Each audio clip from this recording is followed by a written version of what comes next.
Order, order. Welcome to the Treasury Select Committee on Tuesday the 2nd of December 2025. Today we're starting our sessions discussing the budget of last week, and our first session is with the Office for Budget Responsibility. Obviously today we had expected to have the then Chair of the Office for Budget Responsibility, Richard Hughes, as a witness.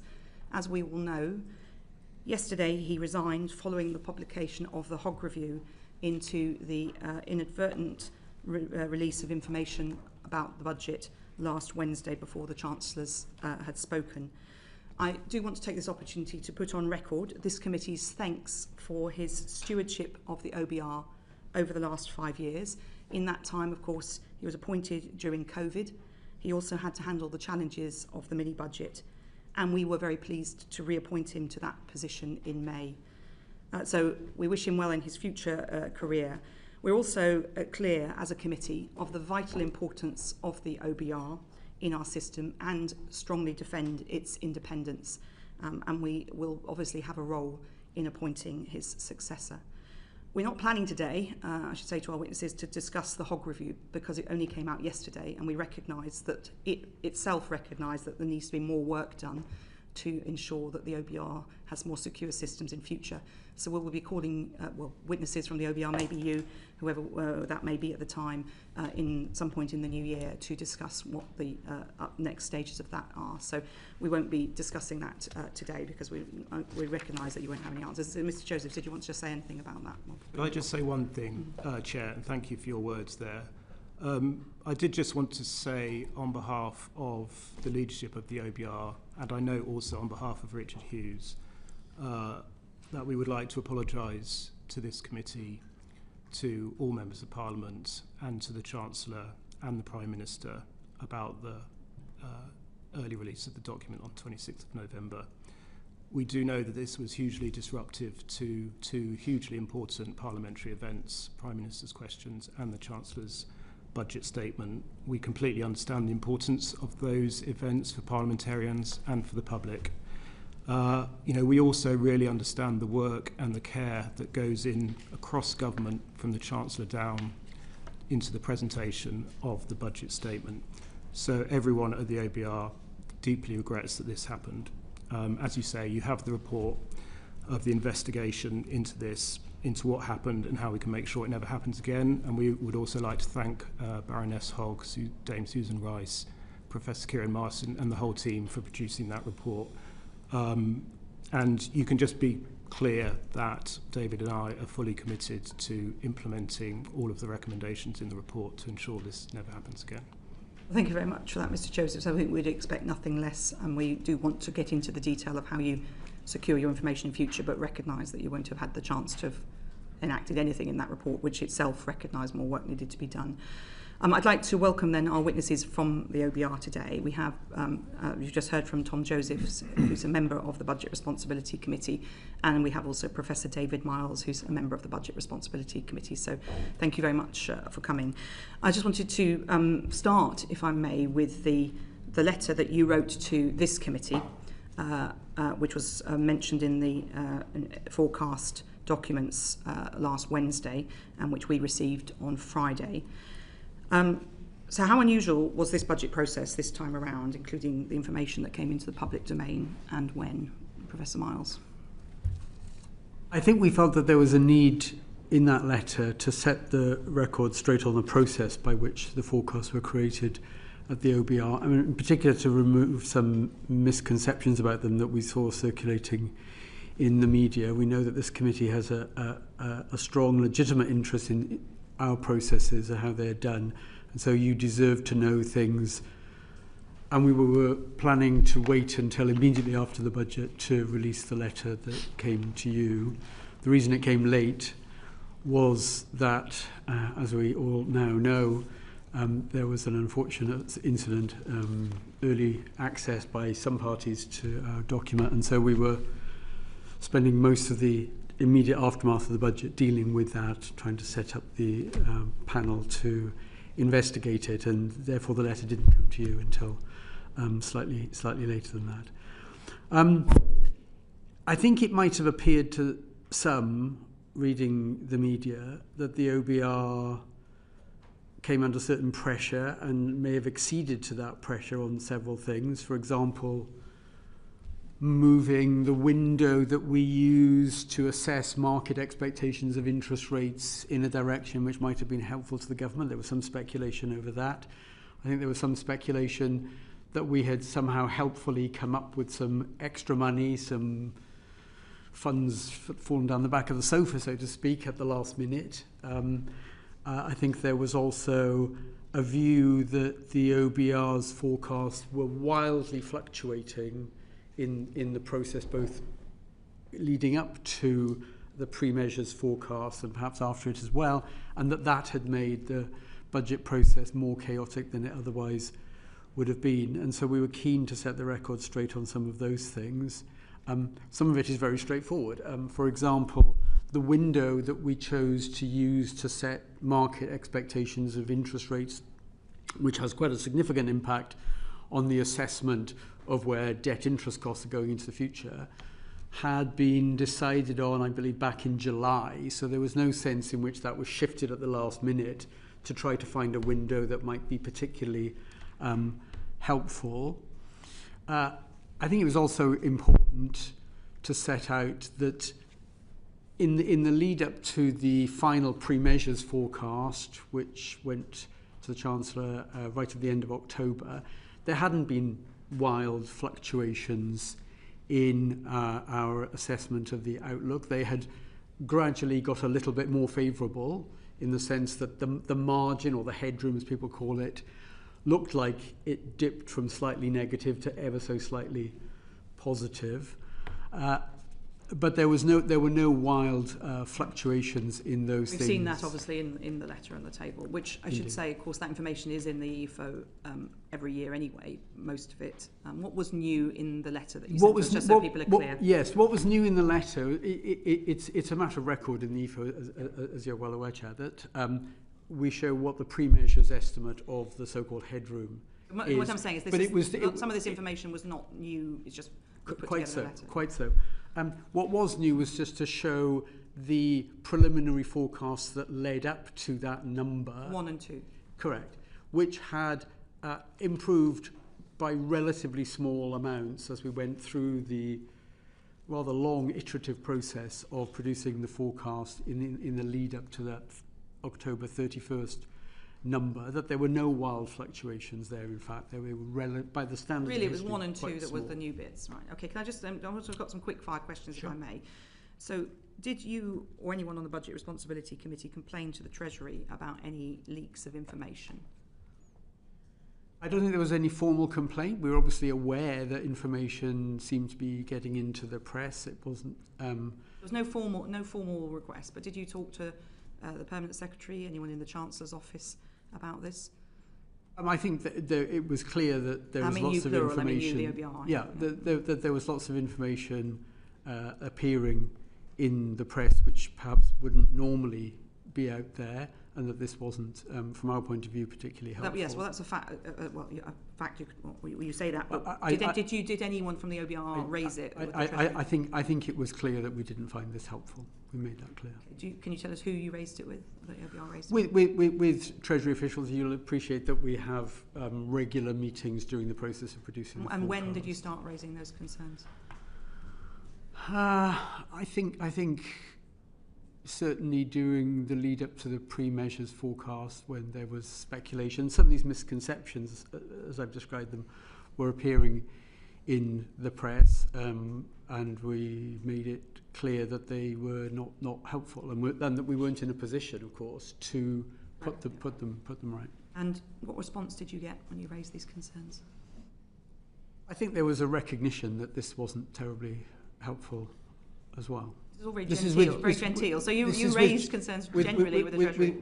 With Treasury officials, I should say. These meetings. So did you suspect then maybe where the leaks were coming from? It was very hard to say. I mean, are you aware that Treasury officials tried to do anything to put the word out to stop future leaks? I don't have any direct evidence of that. Okay.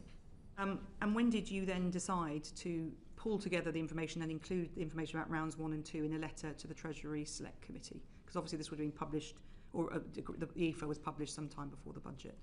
or finalise the text would have been finalised. So you mean the letter that decide to write the letter? Yeah, yes. Yeah. I think from memory, we started producing a draft. Richard produced a draft. We looked at it and commented on it quite soon before the budget. Maybe, I mean, it could have been in the final week or two. Okay, so not long before the EFO was, because the hard copy would have been published presumably 3 or 4 days before the budget itself. Yeah, I mean, very close to the budget and itself. when did you talk to the Treasury about publishing the letter? Because it's very clear the letter that that this is agreed with the Treasury, that this letter Yes, the letter was agreed with the Treasury, or the Treasury agreed that we should release the letter. Keen to do so in a way that didn't set a precedent, that this would now happen routinely, that we would show many different rounds of forecasts, that we would not do that in general, but it was in the context of misconceptions that were out there, which was unusual and we hope will not happen again. So who at the Treasury agreed with the OBR that this letter should be published? I mean, my impression was Richard obviously was dealing directly with people in the Treasury about that. I think it certainly went to senior officials in the Treasury. As far as the permanent secretary, or yeah, John Josephs is nodding. Yeah, I believe so. Yeah, Richard talked about it with the permanent secretary. Okay. And did any members of the Budget Responsibility Committee or the committee as a whole consider commenting or correcting any information in the public domain in the run-up to the budget? You sort of touched on that. You said you can't comment, but did you consider breaking that normal practice? No. For the record, the witnesses are shaking their heads. And did the OBR undertake any leak inquiry in your own organisation to ensure that any of the leaks about the budget had not come from within the OBR? We made it very clear to everybody in the OBR right from the outset, and repeated it throughout the whole process, that we do not leak information about the budget process. And I don't think there's any evidence at all that happened. So you're absolutely confident it didn't come from you. You've talked about the concerns about the public debate in the run-up to the budget in general. Are you particularly concerned? I mean, some of this is market sensitive. There are issues about, obviously, a lot of politics swirling around. What were your major concerns about the information going into the public domain? I think that there were, as I said earlier, described as misconceptions. One, that the OBR itself was a source of difficulty by our forecast gyrating enormously in short periods of time, which, I mean, had it happened, would have made it a much more difficult process than it was. It was always going to be a difficult budget. That would have made it more difficult. I think we were particularly keen to make it clear that the specific decision on the window for the interest rates was not under pressure to somehow pick a particular period that was advantageous when gilt yields might have been unusually low. And Dame Harriet. Yes, thank you very much for clarifying some of this. And it seems to me that the most damaging moment in this whole period was the evening of the 13th of November and the morning of the 14th of November, because the gilt market moved very dramatically when it first heard the information about the fact that there might be some positive news in the Office for Budget Responsibility forecast that was not just the productivity issue. And so it's helpful that you've clarified that the window wasn't during that period, but are you concerned that during the period until the Treasury clarified that there was some positive changes to the Office for Budget Responsibility forecast to the markets on the morning of the 14th of November, that there was a false market in gilt prices in the run-up to that moment? I think our concern was that there seemed to be a misconception that there'd somehow been some bad news. Now, I don't know quite where that... some good news, rather. And I'm not sure where that came from. I mean, it didn't exist. What had happened was that the forecast for headroom had gradually improved a little bit in the lead-up to the 31st of October, but we weren't aware of giving any extraordinarily good news after that. But potentially between the 31st of October, when you gave your final numbers, and that moment when it emanated from an organisation that you're saying is not the Office for Budget Responsibility, that there was some good news in your forecasts that would offset the productivity downgrade. Potentially during that 14-day window, there was a false market in gilt prices. Well, I'm not sure how much attention people were paying. The market moved when the information was confirmed to the markets. I don't think there was a particular concern in the OBR that there'd been overt market manipulation so that people would be misled about the state of the finances. The fact that that there was a story that the news was slightly better seemed in part to be a reflection of an earlier perception that the inflation outlook was a bit stronger and wages were a bit stronger. And it was true that that was the case. But most of that, in our forecast, most of that had already been factored in by October the 31st. Now, whether or not there was a kind of delayed response to that in the wider world, it's a bit difficult to judge for me. Sorry to keep pushing on this, but I think it is an important point. If the Chancellor says one thing on the 4th of November about the bad news in the Office for Budget and Responsibility forecast, but does not mention some of the offsetting good news, potentially during that window, maybe starting on the 4th of November, but certainly she had the information from the 31st of October until the Treasury clarified things on the 14th of November in a way that moved the gilt market. There must have been a false market in gilts, mustn't there, Professor Miles? My interpretation was, and others might interpret differently, that the Chancellor was saying that this was a very difficult budget and very difficult choices needed to be made. And I don't think that that was in itself inconsistent with the final pre-measures assessment we'd been made, which although it showed a very small positive amount of so-called headroom, it was wafer thin. I think I described it afterwards in an interview immediately after the budget as a sliver. The fact that it was a positive number, we're very keen to be clear on this now, did not in any way suggest that the OBR assessment was that the fiscal outlook was problem-free and that there was no case for a substantial tightening in fiscal policy. In part, may I briefly explain why? The plus £4 billion number hadn't taken account of something that we absolutely were going to take account of, and it was well known in government that we were, which was the reversal in some of the welfare decisions, the decision to not cancel the winter fuel payment to pensioners, and the reversal on the PIP measures and other sickness benefits. That was always going to count as a post measures because it had come after the March statement, and that was going to make the fiscal position of the order of £7 billion worth just in itself, and that furthermore, the government, I think, had been pretty clear that they agreed with us that £10 billion of headroom was wafer thin anyway.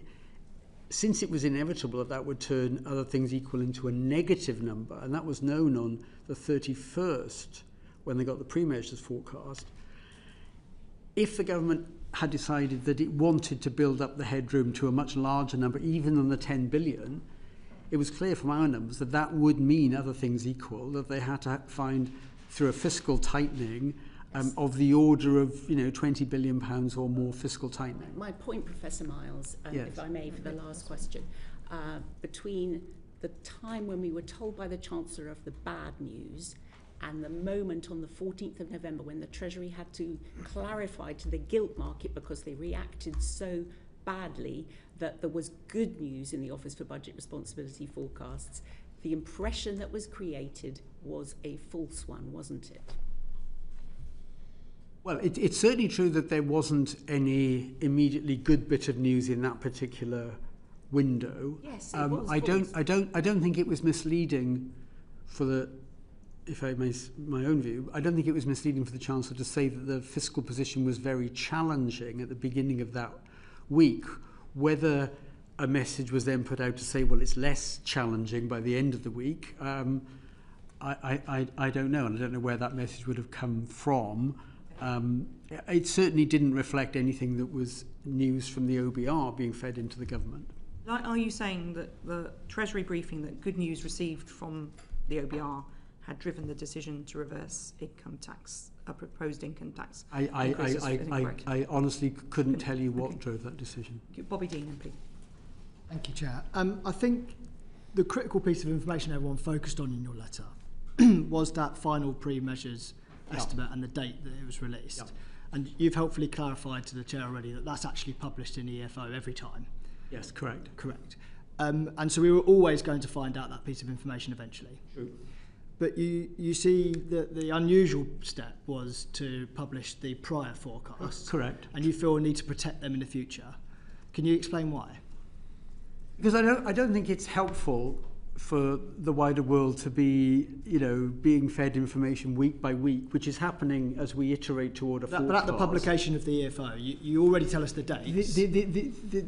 The EFO will always tell you the date, and it will give you the number pre-measures. But to provide a kind of running commentary on all the steps that get you there, which do move around, isn't particularly helpful. The reason why I think it was felt helpful to show those particular numbers on this occasion was there seemed to us to be a misconception that the OBR was in some sense adding to the difficulties of this budget by its own forecast fluctuating by enormous amounts almost from one week to the next, and that didn't happen. Could you explain to us why they might fluctuate between events? Oh, I mean, they might fluctuate as a result of, for example, an enormous increase in oil prices, a collapse in equity prices, a announcement of an enormous increase in tariffs on the UK. So there's all kinds of economic shocks that can come, almost in the space of a few days, that it's perfectly right that we then take notice of and update. So I want to know why it's not right for our committee after the event, not running commentary throughout the process, not to have that information to hand going forward. Do you mean in real time? No, I mean on the publication of the EFO, you already published the dates of the. Yes, so I see what you mean. You could have the figures that sit by the, with explanations about why it went up and down in your forecast. Why can't we have that?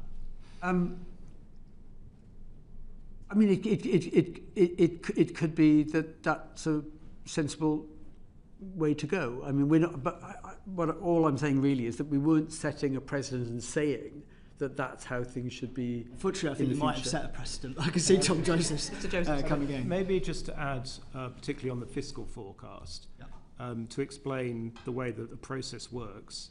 It is always essentially a very iterative process. We actually start looking at the fiscal forecasts way back in the summer, where we try and do a kind of review of all the models that feed into the fiscal forecast, both on the tax and spending side. And there are hundreds of different models that are run by HMRC and by analysts in government departments on the fiscal forecast. And the reason we have a number of different pre-measures rounds is because it takes some time to get through all of those forecasts and really refine those forecasts. So we'll be given an initial view from HMRC, for example, on the tax forecast. OBR staff will go back with a lot of questions and challenge on the forecast that we've been given. And we will eventually agree with HMRC to make changes. Those changes will be incorporated in subsequent rounds, and we go forward on an iterative process until we reach what we think is a central pre-measures round. So, there are just a huge number of different factors, some of them very small, some of them much bigger, that will be driving change at each of these pre-measures forecasts. Can I focus on the interest rate window part? So you said that didn't move. It was set early in the summer. So when was that? Can you just clarify what the interest rate window was? We decided it in July, set the windows, didn't change after that. I think I'm right in saying that they were the 10 days up to October the 10th for the economy assumptions about where gilt yields and market expectations of the Bank of England interest rates would move. And it was a couple of weeks later, I think the 21st of October window, the 10 days up to the 21st of October, for the fiscal forecast. And the reason why the fiscal numbers had a later window than the economy numbers was that the economy analysts in the OBR need longer to work through all the implications of interest rate movements. On the fiscal side, and Tom will correct me if I get this wrong, on the fiscal side, it's a little bit more straightforward calculation because you know what the stock of government debt is and where that's likely to be going. And it's just a question of, in a sense, applying a new set of expectations for gilt yields and the Bank of England rate to a stable stock of debt and getting an estimate then of the purely fiscal effects. I can see Tom wants to come in, but just explain the question. Obviously, this is known to the government, and the government's communications can actually affect some of these markets, as we've seen, and as Dame Harriet Baldwin was alluding to. Do you fear that at any point during the cycle that the government communications could end up affecting the end OBR figures? Well, they'd have had to be very clever and work out, what kind of information to give on which particular days to try and manipulate the yields in a particular direction. And I'd be surprised if people thought that could be successfully done, even if they had a mind to try and do it. Mr. Josephs. Just wanted to add one thing, which is why we chose to take this later window for the fiscal forecast. And that was because we have agreed with the Treasury that we would close our pre-measures forecast earlier than has been the case in the past to allow the Treasury more time to finalise their policy package. But because we were therefore closing the pre-measures forecast earlier, we had some concerns that would mean that the window we were taking for interest rates would be out of date, essentially. So that is why we decided this time to take that later window for the fiscal forecast for interest rates. As David said, we agreed that early in the process. We communicated it to the Treasury in September. So it could have gone either way, if you like. At this event, it turned out to be slightly favourable to the Treasury, but that was obviously not necessarily going to be the case. Final question, if I may. Professor Miles, you spoke about how the news story broke that there'd been some change to the OBR forecast, and it was around about the time that it was widely reported that the income tax rate proposal had been dropped. Is the real reasons for the letter that you as an institution felt like you were being used as a political tool in the discussion?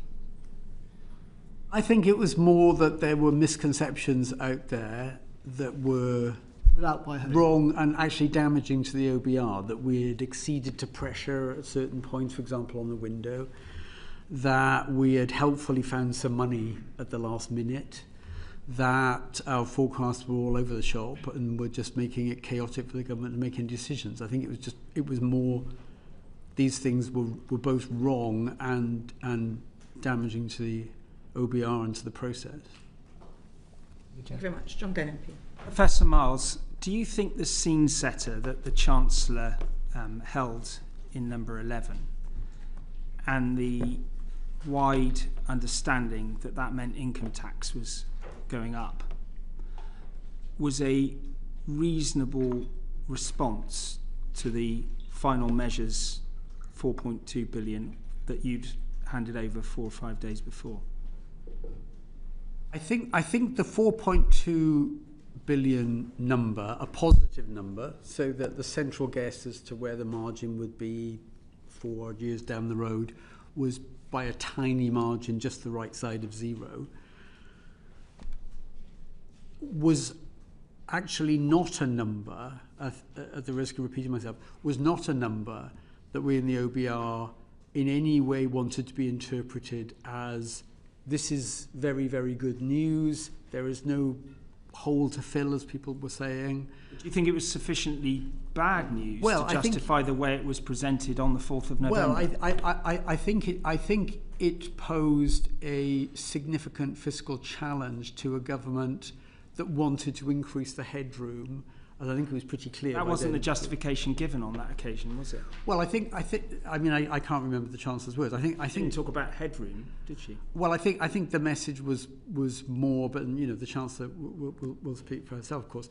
I thought the message was more, this is a very challenging fiscal position, and all I am saying is that a number that was plus 4 billion in the pre-measures forecast is not inconsistent with the statement the sentiment that this is a very challenging fiscal position. Because in order to get from there, given that it was going to go from +4 to something like -3 definitely, because we already knew that we had to take into account the reversals that had happened on winter fuel payments and PIP, it was definitely going to go from +4 to -3, just holding everything else constant.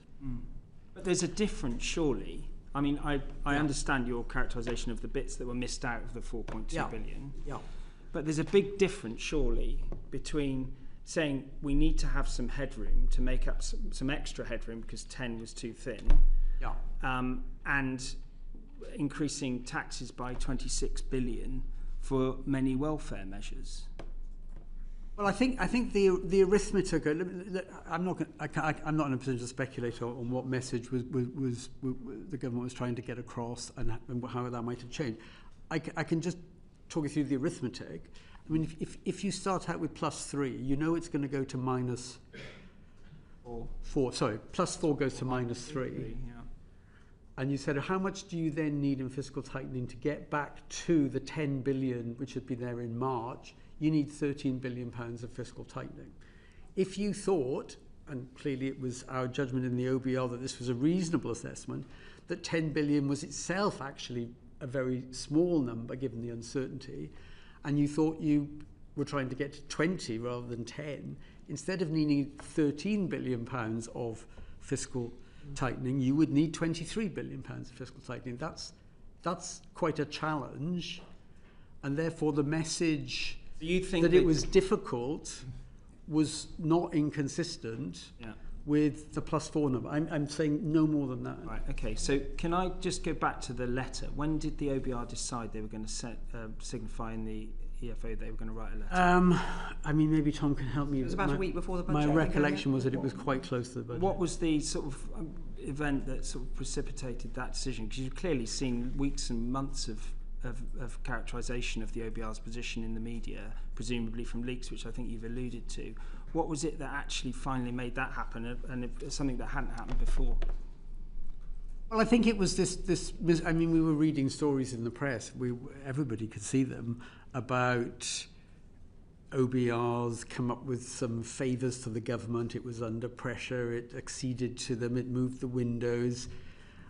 And a different range of stories, the OBRs all over the place. The OBR is the source of the difficulties in finalising the budget.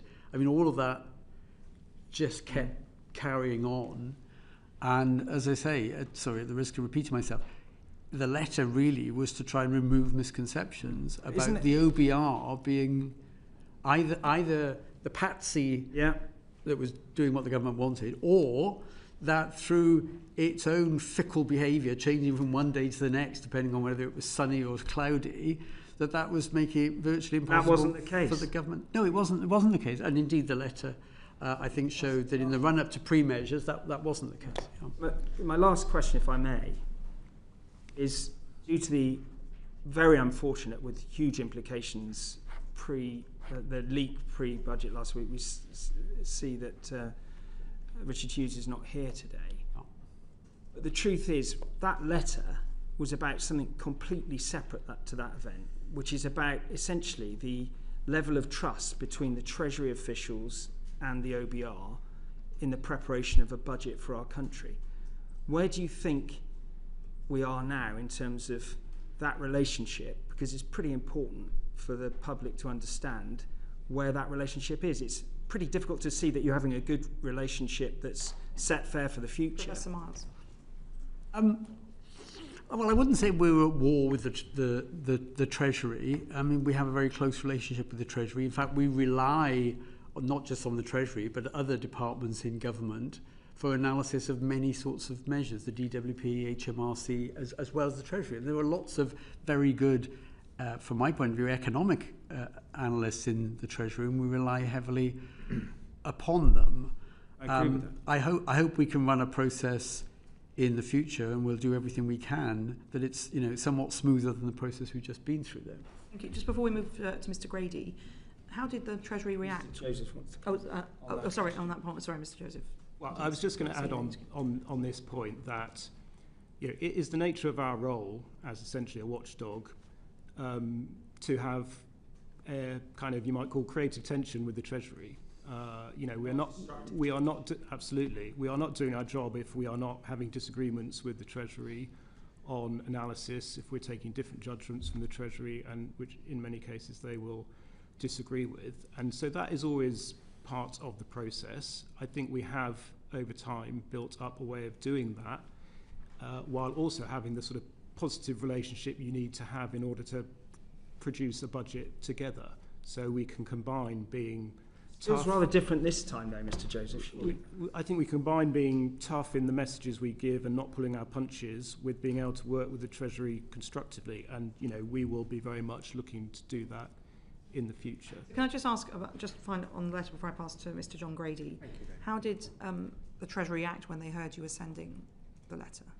So you talked to them about it, and it's clear in the letter that you had discussed it with them. So, yeah, we discussed it with them, and as it says in the letter, they did agree that it should be sent. Were they cock a hoop about that? Or? Well, you'll have to ask them about that. I think. Okay. They agreed to send it. Did you have to do any sort of deal that you didn't go out publicly during the process, or would you have even considered going out publicly during the process? I mean, absolutely not. No okay. Deals. Thank you. That's just for clarity. Thank you, John Grady, MP. Professor Miles, you've explained that the leaks and endless speculation about this budget, which seems to have been a lot greater than any budget I remember, is not helpful, and you've focused, I think, in particular on confidence in the process and confidence in the OBR, with different views being cast on the OBR. But there's a real world out there of businesses and consumers who also have to deal with this endless speculation. What quickly, because we need to move on from leaks, quickly, this endless speculation, leaks, all the rest of it, is that damaging to the economy and damaging to businesses and consumers as an economist? Well, I think uncertainty generally is not helpful for most economic decisions. People will postpone decisions. They may decide to hold off on investments, and removing uncertainty on the whole is a good thing. Of course, it was inevitable, given the date of the budget was where it was, that uncertainty would last for some months in the lead up to that. That was almost inevitable. But it may well have been exacerbated by leaks which, some days seem to be suggesting one thing and the next day something different. And I don't think that kind of helped. So damage growth, all other things being equal, even in a small sense? Yeah, I mean, I think it's a bit hard to quantify, because even in the absence of any story speculating about this measure and that measure, I think it was pretty clear that the budget was going to be a difficult one, and that because of what had happened in the economy and because the headroom had been very small before, it was quite likely that there would need to be tax increases. So it wasn't as if there was an absence of bad news in some sense coming down the road, but I think it was exacerbated in its effect on uncertainty by stories about, well, it could be that measure, it could be this measure. I don't think that helped. Thank you. Thank you. Bobby Dean, MP. Thank you. So in the previous budgetary process in the spring, we obviously had the late adjustment to welfare policy scoring, and it seems to have prompted a change this time round with the movement towards one assessment of the performance against fiscal rules with two forecasts. Can you explain to me what the impact of this decision will be? Perhaps you. So this is the Chancellor's announcement that at the spring forecast there will not be an official assessment against the fiscal rules, and that is designed to support the Chancellor's aim of just having a single fiscal event. So we will change some of the presentation in our report to reflect that. We will continue to very transparently produce a full economic and fiscal forecast over 5 years, which will include forecasts for all of the fiscal aggregates, and that will include those aggregates that the government currently targets in its fiscal rules. But we will not produce a formal assessment, if you like, a sort of yes or no as to whether the government is achieving its fiscal rules, and will therefore make some changes in the presentation of the current chapter in the report which is basically focused on that question of whether the government... Will you come to that figure internally but not publish it? Well, so we will publish, as I say, all of the information on the public finances, including forecasts for... My question is, will you determine the figure but just not put it in the EFO this time? Well, the number for the current balance will be in the EFO, the number for public sector net financial liabilities. So the two measures will both be in the book, but there will not be a formal assessment of whether or not the government is meeting this targets. But the numbers will be there. So ordinarily, as you know, the Treasury Committee has the OBR and we have economists in before we have the Chancellor in. Will the economists be able to tell us the answer? Yeah. Yes. Yes. So in reality, you're not making a formal assessment, but we're still going to have that assessment. The speculation will remain the same. The reaction to that figure will probably remain the same. Well, the numbers will be there. I think what we will try and do in the report is provide some more context, because we'll have a bit more space and time to be able to do that, to explain some of the kind of uncertainties around those numbers and some of the risks ahead of the autumn budget, which is when the formal assessment of the rules will take place.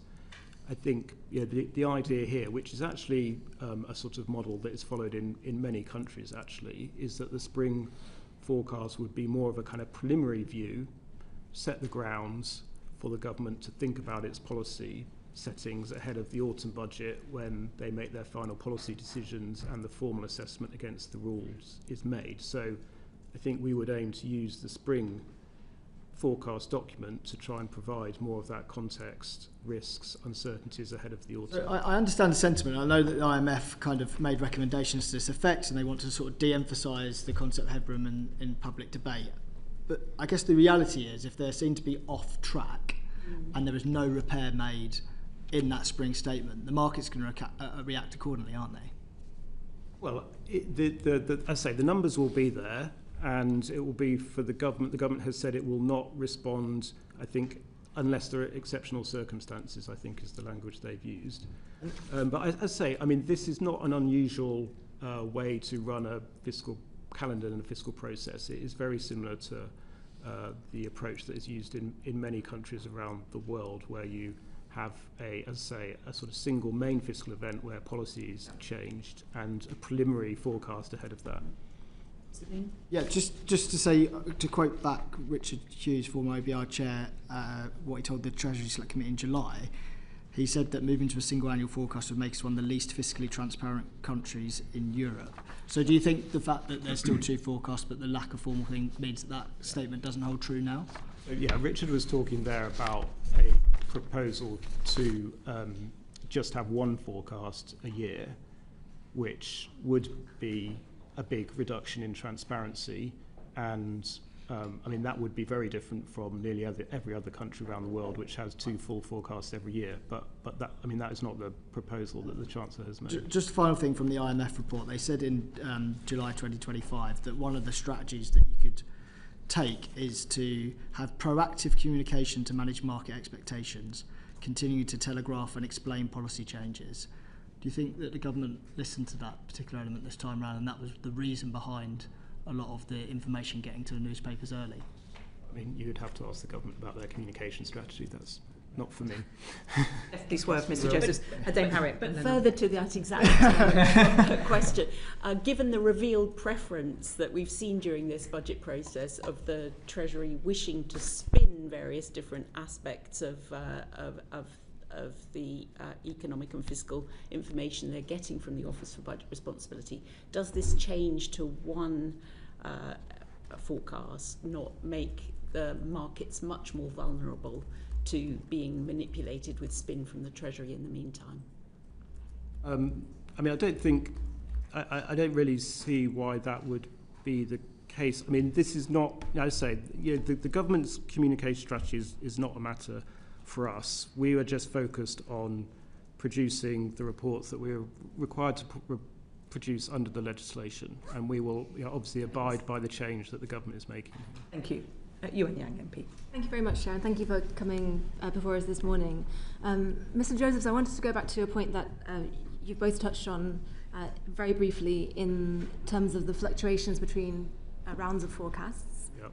And from my reading, the change between round 1 and round 3, so all the pre-measures rounds, is about 6.7 billion. Am I right in calculating that between the first and the third round? That's right. Do you have a sense of whether that's large or small compared to previous round 1 to round 3 fluctuations? I think these are generally rather small changes compared to some of the fluctuations you see between forecast rounds. Partly because we have been trying to actually introduce more stability into the forecast through a couple of routes. One is that on the economy side, we do our supply stock takes in the summer and take the big judgment on productivity, which we took this time early, so we've taken that right at the start of the process. On the fiscal side, we've also initiated, or further developed, I should say, a process of engaging with HMRC and the other forecasters in the summer to agree any big modelling changes at that point. So we try and get that into the first round so that subsequent rounds are more stable. Because we do very much understand that for the government, trying to develop policy in an environment where the numbers are moving does make it difficult. I mean, sometimes it's unavoidable because there will be new data that come out either on the economy side or on the fiscal side that means that just, the numbers are going to change substantially and there's nothing you can do about that. So in this case, the 6.7 billion fluctuation from round 1 to round 3 is actually smaller than what it might have been in the past when your forecasts were more unstable. I'd be very curious, perhaps in a letter, if you could set out the volatility from previous rounds that we've not had the ability to see, following from Mr. Dean's comments on having this historical data, if that's... We can discuss that. And can I clarify a figure from the EFO itself? You write about a 21 billion average absolute pre-measures forecast revision to borrowing. Is that 21 billion the amount of difference between different 6-month forecasts? Am I reading that correctly? That's right, yeah. Right, so from one forecast to the next, yeah. So between one 6-month forecast to the next, the average absolute revision pre-measures is 21 billion pounds. So that's quite a large part of historical and current. Yeah, and I mean that does just reflect the uncertainty around any fiscal forecast, and obviously over the last 15 years that the OBR has been in existence, there have been some big shocks to the economy that have changed the fiscal outlook. There have been some big changes to policy that have changed the fiscal outlook, so it reflects that. Yeah. So that, I mean, to go back to your points earlier about trying to address the misconceptions out there that forecasts vary wildly between rounds, I would say is it not correct to say that between different rounds week to week there might not be that huge variance, but certainly between 6-month forecasts there is a large variance in terms of the context of the fiscal headroom. Yeah. Okay. Now just turning to the macro picture, on to productivity and to Professor Miles, we've spoken to you at previous appearances in this panel about your optimism on growth relative to other forecasters. Of course, the IMF, the Bank of England and others downgraded the UK's productivity in previous years and in the last 2 years. And there's been a lot of discussion about your decision to get downgraded now versus previously. So could you reflect a bit on that decision now? In hindsight, it's very easy to say in hindsight, but in hindsight, do you still back your judgment that it was right to downgrade now and not earlier? Professor Miles. I do, but I would say that, wouldn't I? I think what we're trying to do, well, I know what we're trying to do, is to form an assessment of the underlying trend rate of growth of productivity. And underlying trend rate of growth of productivity is not something you can just look at the measured productivity as the ONS produces it and say, it's doing that, therefore the trend is this. And the reason is, I mean, as well as problems that have been particularly acute in recent years with measuring labour input, but setting that to one side, there are periods when there are major shocks to an economy, and COVID and the energy price shocks after the Russian invasion of Ukraine were 2 examples, COVID in particular, which generate huge fluctuations in measured productivity, sometimes huge reductions and then a bounce back, which actually tell you nothing about the trend rate of growth of productivity. So I think to try and reach a judgment, let's say a year ago, 2 years ago, when we were still quite close to the after effects, first of COVID and then of the energy price increase, would, I think, have been very difficult, because you'd be trying, through a sort of fog of noise in the actual measured productivity, trying to infer something about the trend path that it might follow in the future. So it seemed to us that until you had left enough time to have gone past the aftermath of this temporary huge shock, particularly of COVID, but also with the energy price increase, with enormous increases in energy prices in 2022. Those increases in energy prices had, to a very large extent, been reversed, and in some sense gone away, by early 2023. Early 2023, mid-2023, was then, 3 years on from COVID's most dramatic impacts, which were in the middle of 2020. And so the view we took was that really, in order to not be influenced in the wrong direction by the aftermath of these big shocks, you have to wait for some of the dust on that to settle. By the middle of this year, 2025, we'd had about 2 years of what I would think of as data on productivity, which was unlikely to be seriously affected by those earlier shocks, and from which you could then make a judgment about whether there was going to be a bounce back to a upward sloping trajectory or not. And it turned out that, although different measures showed different things, none of the measures of productivity growth over the last 2 years or so, sadly, showed much higher productivity growth than they had in earlier periods after the financial crisis. And that, amongst some other things which I can describe in a moment, led to the view that we had been too optimistic in thinking that we would get a bounce back from those big shocks. In the lead up to those shocks, COVID in particular, in the period between about 2015 and 2019, productivity growth did seem to be rising a bit. And it looked like it might be on a trajectory that would get back to what was our immediate pre-COVID estimate of trend productivity growth. But that didn't seem to be showing up in the 2 years when, as I say, the dust had settled after COVID and the energy price shock. That's a long-winded explanation as to why I think we would have been jumping the gun and a bit too trigger-happy to reach this judgment, let's say, in 2023 or 2024. Thank you. And I appreciate there's something to be said for letting the dust settle. Yeah. How was this decision made institutionally? Was there a discussion, for example, among, I think you have around a dozen, is that right, economists working in the OBR? Was that a discussion? Was there a discussion on the committee between the three members of the committee? Yes, absolutely. So to cut a long story short, I mean, we had 3 or 4 very good OBR economists working on pretty much nothing but this, looking at a range of different evidence from long periods back in history, from the most recent period, thinking about the effects of AI and how that might boost productivity in the future, trying to factor in the more recent negative impacts of tariffs on the UK and in general sort of deglobalization amongst trade across the world. We also drew on thoughts from, we have an advisory panel which is made up of academic economists, city economists, the leading think tanks, the IFS, the National Institute, and research institutes and the Resolution Foundation, all of whom have done very good work on productivity. We also had quite detailed discussions with Treasury economists who had themselves done very good work on productivity.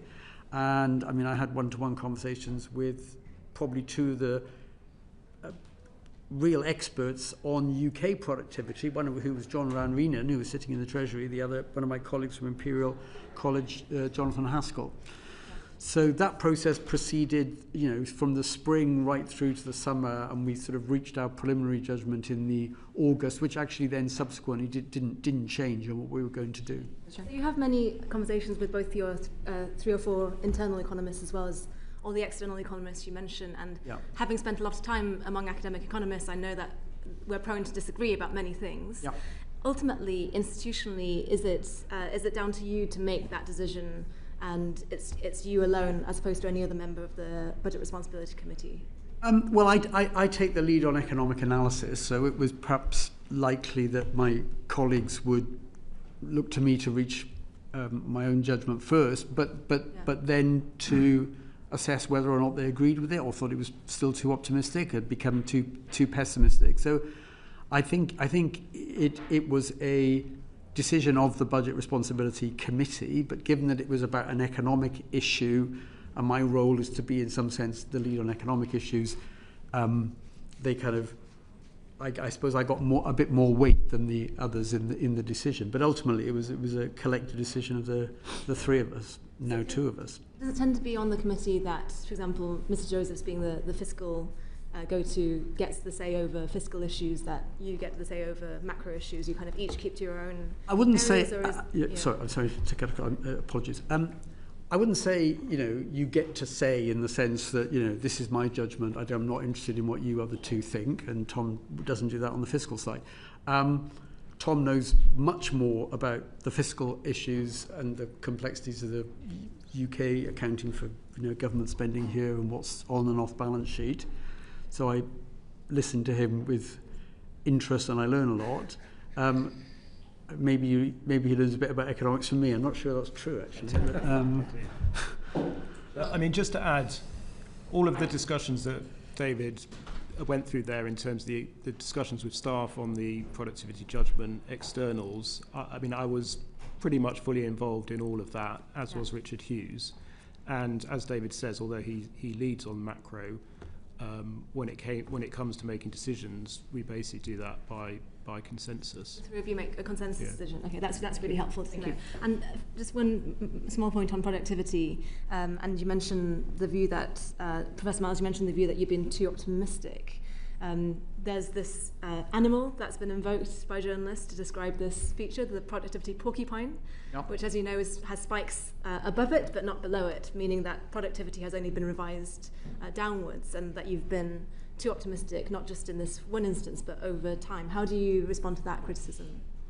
Well, I think what's happened over really the period since the financial crisis is there's been a collection of very big shocks, which have all turned out to be negative. The financial crisis itself, the financial system came close, as we all remember, I think, to complete meltdown. The banking system simply stopped working. That is a huge negative effect on output. It didn't have such a big effect on employment. Huge slump in productivity and quite a lasting recession after that. I don't think that's actually an awful lot to do with trend productivity judgments into the future.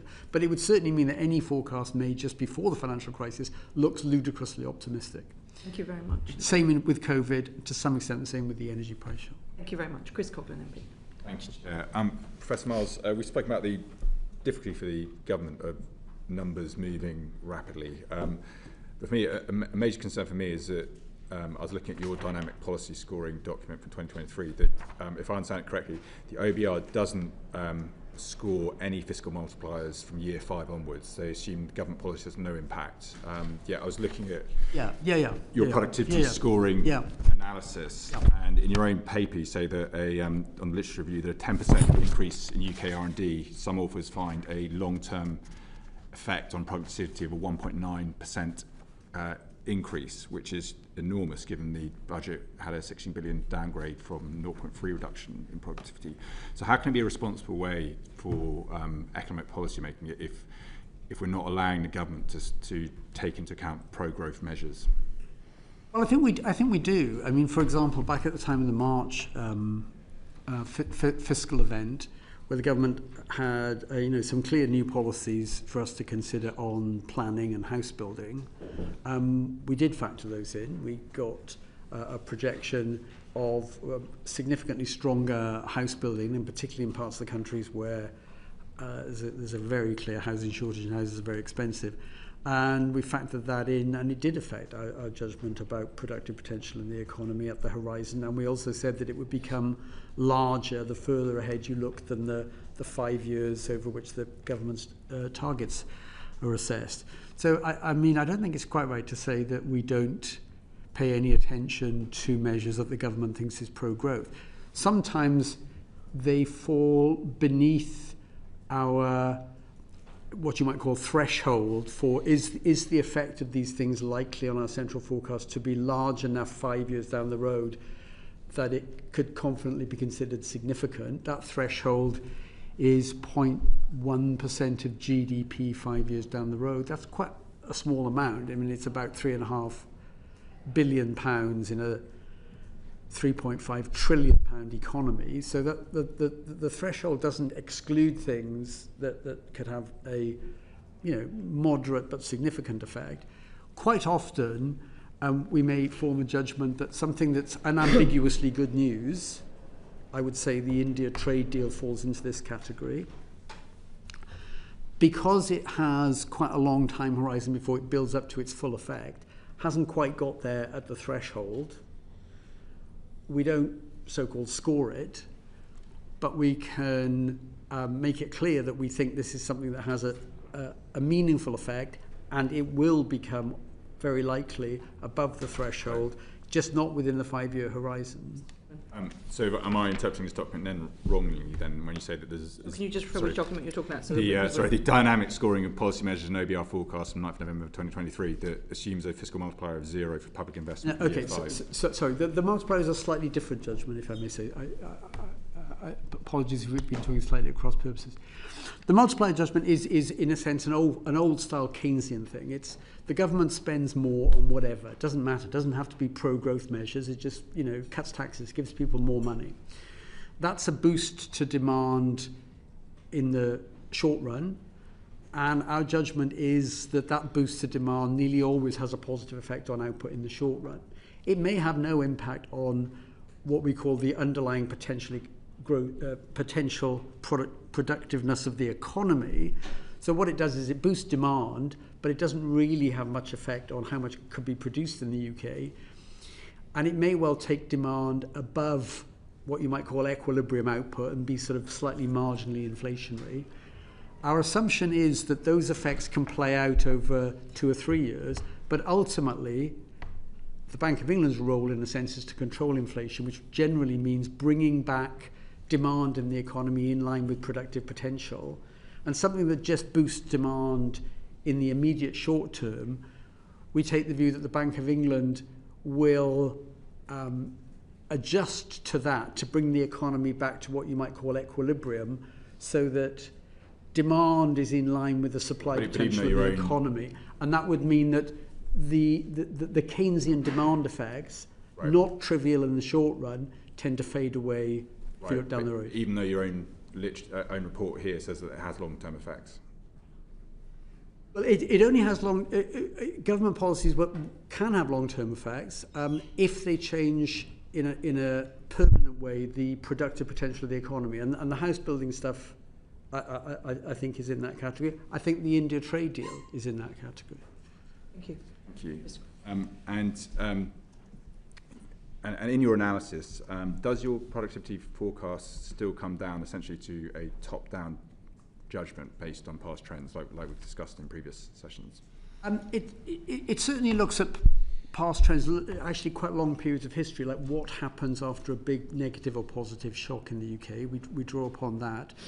I think it's also not just sort of backward-looking, because we've made this assessment of the potential impact of huge improvements in artificial intelligence, and also on the negative side, a much less favourable trade environment as a result of tariffs levied by the US than had looked likely if you go back to the beginning of this year.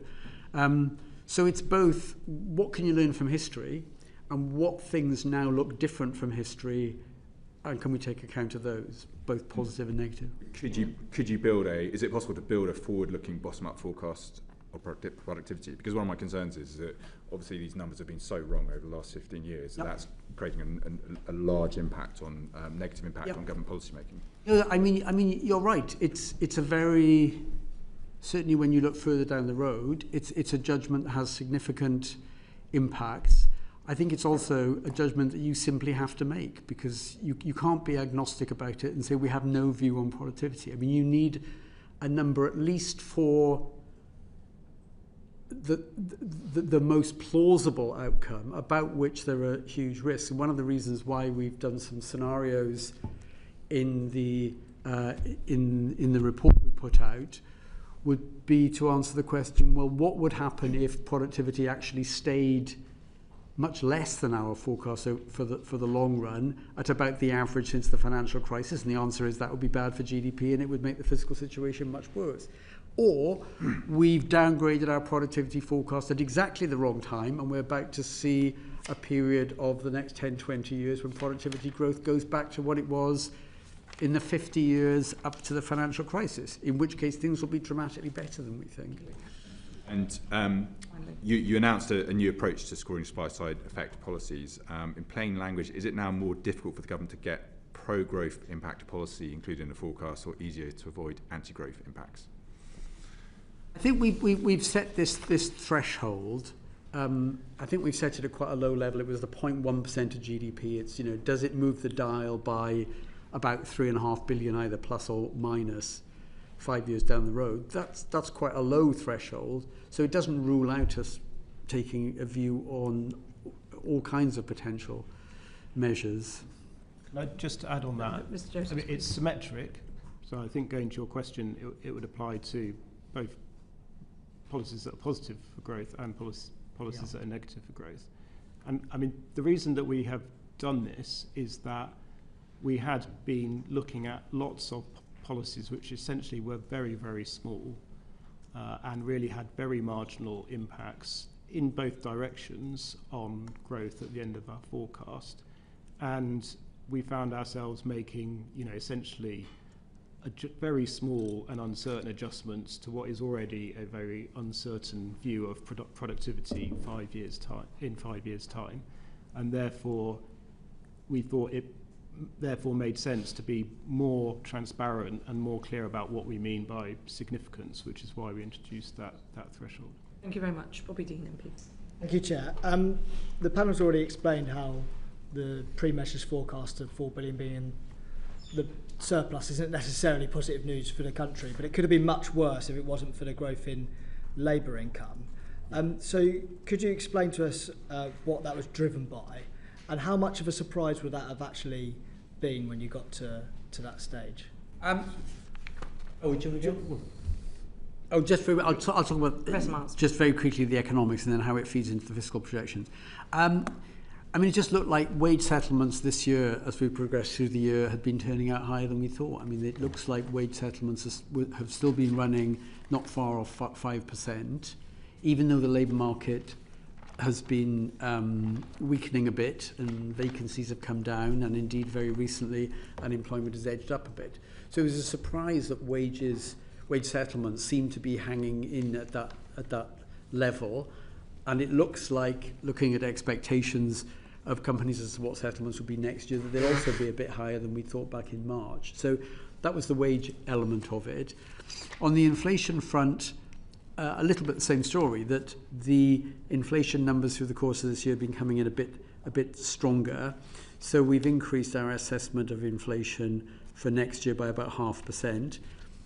We've increased our forecast about hourly earnings by a bit more than that. Both of those things, particularly in an environment where you've got ongoing threshold freezes on income tax, just bringing a lot of money. Well, just to add on that, it is the case at the moment that, well, it's particularly the case at the moment that the receipts forecast is particularly sensitive to changes in inflation and nominal earnings because of the personal tax threshold freezes, which just means that for a given increase in inflation and earnings, you get a bigger boost to the receipts forecast than is the case if those thresholds were rising in line with CPI. There were also some other changes within the receipts forecast around the composition of growth, which is skewed more to consumption rather than to investment, which is also fiscally favourable because essentially consumption is taxed at a much higher effective tax rate than investment. In fact, investment has a negative effective tax rate because of capital allowances. And there are a few other factors within the receipts forecast that pushed it up, but alongside the change to earnings and inflation. My follow-up question is, clearly this was positive news from the Chancellor's perspective of trying to meet her fiscal rules, but some have reported this as positive news for the economy overall. There was good news in there. To what extent are these factors good news? And particularly because I'm thinking about the fiscal drag element, how it's going to reduce people's disposable income, might have an impact on consumption. Inflation, obviously, we're actually trying to drive downwards at the moment, not least because of the impact on interest rates and other things. So, though this might have helped the Chancellor meet her fiscal rules on this occasion, is this actually good news for the economy overall? I think if it was just inflation being higher and nominal wages higher, but not in real terms, just they would grow a bit more simply to keep up with inflation, that in itself is neither good news nor bad news. It's kind of neutral in a way. Of course, what it does is with the frozen thresholds, it actually effectively increases the tax rate on incomes because people will get pushed into higher bands. So if that's all that had happened, it's really a way of just extracting more tax and not increasing the wealth of the country. One thing to add also is we're just talking about the receipts side. So higher inflation and earnings does also mean higher welfare costs through benefit uprating. It does also mean more pressure on departmental spending budgets, which are fixed in nominal terms by the Treasury at spending reviews, and therefore higher inflation means less real spending power.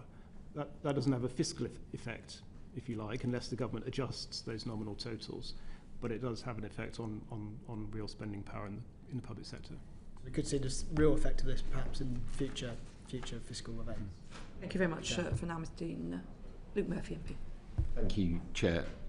My constituents will welcome the action on cost of living in the budget, from the rail freezes to the cuts to energy bills, but could you set out what the trajectory for real household disposable incomes is over the Parliament, how that change is compared to your forecast in March, and what the main reason for that change is? Unfortunately, it's a bit less optimistic, and it's lower growth in real. If you take real household disposable income per person, seems to me the best measure, because it adjusts for population, it's in real terms, and it adjusts for taxes being taken off people. So if you wanted a sort of single number, real household disposable income per person seems a good one to me. It's a bit stronger this year than we thought. That's largely on the back of wage settlements being a bit stronger.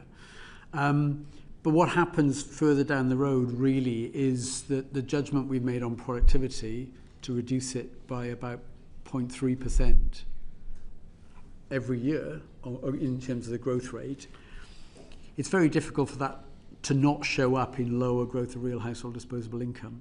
And so looking beyond this year, the growth in real household disposable income is around about 0.3 of 1%. Now, in the longer term history of the UK, certainly over the last 100 years, that's a very low number. But I think it's almost inevitable when, first of all, there's a significant fiscal tightening, and secondly, a judgment that we made, a difficult judgment, that the rate of growth of real productive potential in the economy is a bit lower. Just on the measure, the RHDI, is it the most accurate measure of living standard? I ask because it includes imputed rents, it's gross of housing costs. Yeah, wouldn't a measure net of housing costs be more accurate? The imputed rents thing can seem a bit weird. That why would you? I think just anyone watching, just do you want to explain what imputed rents are? Yes, sorry, I'm sorry. We all know, but imputed rents is the valuation placed on the services that people get from owning their own home and, in a sense, not having to pay rent. In one sense, that is a real source of income, that if people just decided, you'd pay rent to your neighbour and they'd pay rent to you, that would show up as rent and that would be income and it would show up in GDP. So just because people own their house doesn't mean that the services they get are any different. So the idea, which I think has some merit to it economically, is that you count the so-called imputed income that people get from the rental services of a house, and the only reason they don't pay rent on it is they actually own it themselves. Including housing costs? Why would you include housing costs in it? Isn't a measure that doesn't that exclude? No, I don't think housing costs would.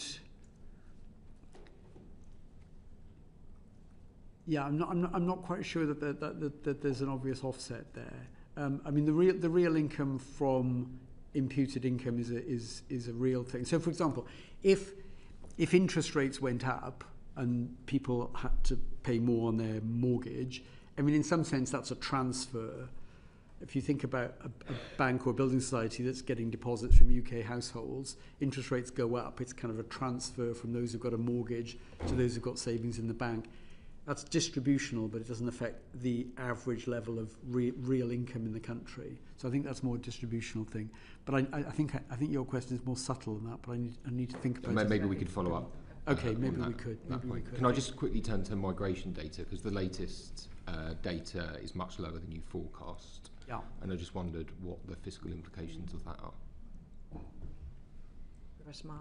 I think it depends very much, and I don't know quite what the composition is of the people coming to the country more recently. It depends very much on who's coming. You know, are they people who come predominantly, they're going to work, they'll earn average incomes in the UK, maybe higher than average incomes in the UK, they'll become taxpayers very quickly.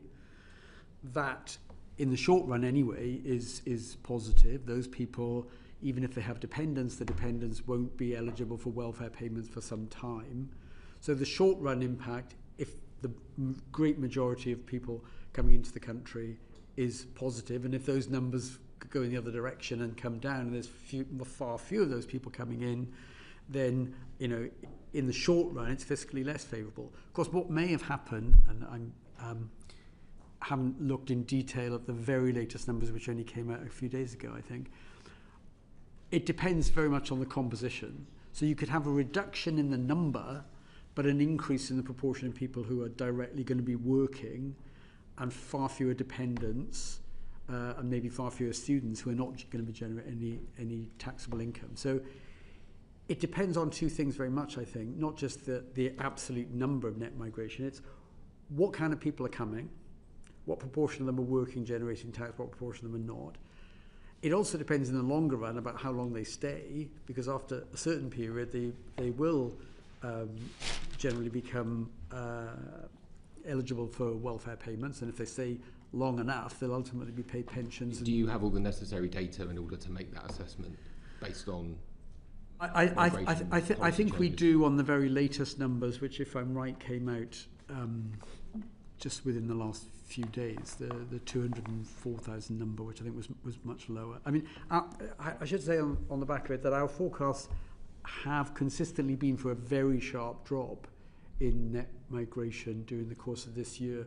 We've come, and our forecasts were that you would dip below the Office for National Statistics estimate they made a little while ago about what the likely longer-term number of net migrants entering the country is. So we already thought we'd dip sharply beneath that. It's happened a bit more quickly than we thought. We thought it would happen during the course of next year, I think, and it's already happened in the numbers. Harry. On this point, one of the characteristics of that recent data was the number of people leaving the country. Yes. And I wondered whether there is any data on what the tax take would be for the people who are leaving versus the tax revenues from the people who are coming in, and whether you're able to make any assessment of that at this point. I mean, you're right. That's very important for thinking about the net fiscal impact. I have not seen yet, maybe Tom has, I have not seen yet a breakdown of the very large number of people leaving to know, how many of them were taxpayers, what were their average incomes. You need to know. Was it something that you've asked for, Mr. Josephs? So we haven't, I don't think we have seen that data, so we would have, that is something we would have to look at for our next forecast. So it is possible you'll look at that for your next forecast. Yeah, thank you. John Grady, MP. Thank you very much, Dame Meg. So I welcome the much higher headroom, but commentators point out that it's based on quite significant backloading. So savings of 24 billion in the final 2 years. Much of the tax is forecast to arrive almost 3 quarters after April 2029. We've also got the transfer of send provision from local government to central government, that's 6 billion or so. And defence spending is planned to increase, and there's a real question about, the level of threat versus defence spending. So against all of that, perhaps start with Mr. Josephs to give Professor Miles a rest. How confident are you that the target of a balanced budget on current account will be achieved in 29-30? Yeah, thank you. So, a few points there. So, in terms of the target itself, as you say, the Chancellor's increased the headroom against that target quite significantly compared to the past. So 22 billion is almost double what it was in the past, and as we were discussing earlier, it's kind of roughly equal to the average change in our forecast from event to event. It is important to underline that is a central forecast, so the risks are in both directions, both upside and downside risks. It is also the case, as you say, that the decisions in this budget have meant that the consolidation is more backloaded than was the case in the past. So policy decisions in this budget actually increase borrowing in the short term and only decrease borrowing right at the end, and therefore the kind of profile for the fall in borrowing and the fall in current budget has been pushed back. And yeah, there are a number of significant risks around that, a number of which we discuss in the report. You've mentioned a couple on public spending, and there is the commitment on defence. That commitment the government has actually funded in the spending review period through a reduction in the development budget, but the ambition to go even further beyond the spending review period and meet the 3.5% target in the 2030s is clearly a significant pressure. We estimate that reaching that target in today's money is about 35 billion. But that is further off. I think that's 2035 by memory. You also mentioned the send pressure, which is a very significant one, more in the medium term. And the government has said, so that's spending on special education needs and disabilities, which has built up to become a very big pressure on local authority spending. And the government has said that from 2028-29, they will essentially fund all of that spending from within central government expenditure. But they haven't at the current time explained how that will be funded within the current envelope, so we've flagged that as a risk. Just reflecting on the OBR since it came into being, in fact we've had several elections. The latest we can have an election is mid-August 2029, so that year, the year before it, is when one would expect an election. So all this is backloaded into years of higher political risk. So against that background, coming back to my original question, perhaps for Professor Miles this time, given we've got an election, in your experience, do governments cut expenditure and raise taxes in election years? I'm sure they don't want to. But then again, sometimes governments do things that are unpopular, and it turns out to be, quite popular, that people like their realism about what they've done. Are you confident? Are you confident, Professor Miles? How confident are you that these backloaded events will take place and will hit this headroom and this balanced current account? Well, I think it depends on how determined the government is to stick to the plans to try and you're both doing very well at not giving me much by way of confidence. Maybe it's a question we can ask. So I can come back to someone else. But just maybe last question. We're talking, and we've been talking since the OBR came into being, about forecasts of meeting a current account surplus, paying down the national debt. And this is a serious issue because of the amount we pay on debt interest and resilience if we have future shocks, etc. So it's not just an academic topic. Certainly not. But we never actually seem to repay any debt. It seems to get bigger all the time. So we talk about forecasts. Are we reaching a point where we need to move beyond forecasts and actually we just need to start seeing actual repayments and debts rather than forecasting the future. I mean, you're right that for many years now, the trajectory of government debt has been up and up and up. Yeah. And one thing you know for sure is that debt relative to GDP simply can't carry on doing that. I mean, ultimately, it will become unsustainable. And in our report that we sort of put out in the summer every year, which takes a much longer horizon, we show some pictures which in some sense are very frightening, because they say that on current policies, on current tax policies and spending, if they just continue into the future, the stock of debt relative to GDP will rise inexorably and get to a level that clearly is unsustainable within a few decades down the road. So at some point, there needs to be a really sustained effort, not just to have the stock of debt rise and rise and rise and rise and rise and then just turn down ever so slightly 5 years down the road, but something much more significant than that. Otherwise, the thing will become unaffordable, unsustainable. Could I just add one thing on that? I mean, a related point is the path of borrowing, which you were asking about earlier. And it is the case that essentially since the pandemic was over, borrowing in the UK has been basically stuck at around 5% of GDP. And successive governments have had plans similar to the ones you'll see in the report today, to have borrowing falling over the medium term.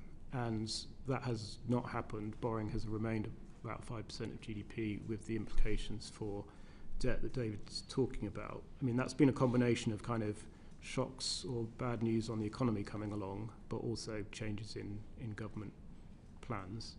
But I think, you raise a very important point here about the actual position of the public finances now, rather than always focusing on what's happening in the forecast.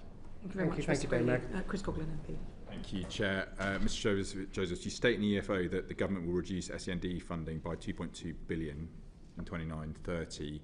The Department of Education have put out a statement saying the OBR is fundamentally wrong, and that it will not come out of the core schools budget, and the projections do not take into account detail for their reforms. Do you agree with the DFE, and will SEND funding not in fact be cut? So a couple of things on that. I mean, one is that we have to produce our forecast based on announced government policy, and the government has not announced a plan for reforming SEND at the current time. Their intention is to do that, I understand, in the new year, but there were no details that would have allowed us to score anything in this report. What they have announced is that this very, very large pressure, £6 billion we estimate, will be moved from the local authority sector into central government sector. They did not set out how that would be funded, and that is in a year when there are other significant pressures on the existing spending review envelope, including from inflation, as I was talking about earlier, but also other areas of spending pressure. And it's also a year where the government has actually decided to try and reduce overall spending a bit compared to the past. So, it is clearly a risk. And as a result, we decided we always have an assumption on the amount by which we think departments will underspend their allocations. And on the basis of these pressures, including SEND, we decided to take that down to zero, which is, I think, the first time we've ever done that.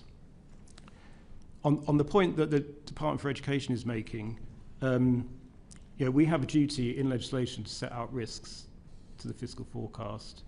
The government had not told us in that year how they were going to fund this, where any offsetting savings came from, and therefore, in order to illustrate the scale of risk and pressure this created, we illustrated the implications for mainstream school spending if, and there is an if there, it was all in the Department for Education's budget. Thank you very much. But you scored it on the schools, the schools budgets as well. Did you? Well, we don't produce a bottom-up department by department forecast. We didn't make a bottom-up assumption on that, because the government just told us it would be absorbed within overall government spending. It didn't tell us how it would fund it. So what we did was provide an illustration of the risk and pressure. It was only an illustration. So I think as the government had put in the red book something about that it would come from across government spending. Yeah, but because they did, we have to illustrate risks, and so we chose to do it, which I think is reasonable, by illustrating the impact it would have on the school's budget. Thank you very much for making that clear. John MP. Could I ask you about efficiencies in government? It seems to me that the budget highlighted an additional 4.9 billion of efficiencies, building on what we had in the spending review, which was, I think, 14 billion of efficiencies. Can you tell us about your sort of confidence level in achievement of those? It's easy to project us an extra 2% in NHS productivity, for example, but how credible are they based on what is actually attained? It seems often people assert that to make up the numbers, but then it doesn't happen. Yeah, so I mean, we have not built into our projections of public spending a sort of assumption in our numbers on the difference that those efficiency targets will make. Essentially, as you know, we take the government's overall plans that it sets at spending reviews for departments.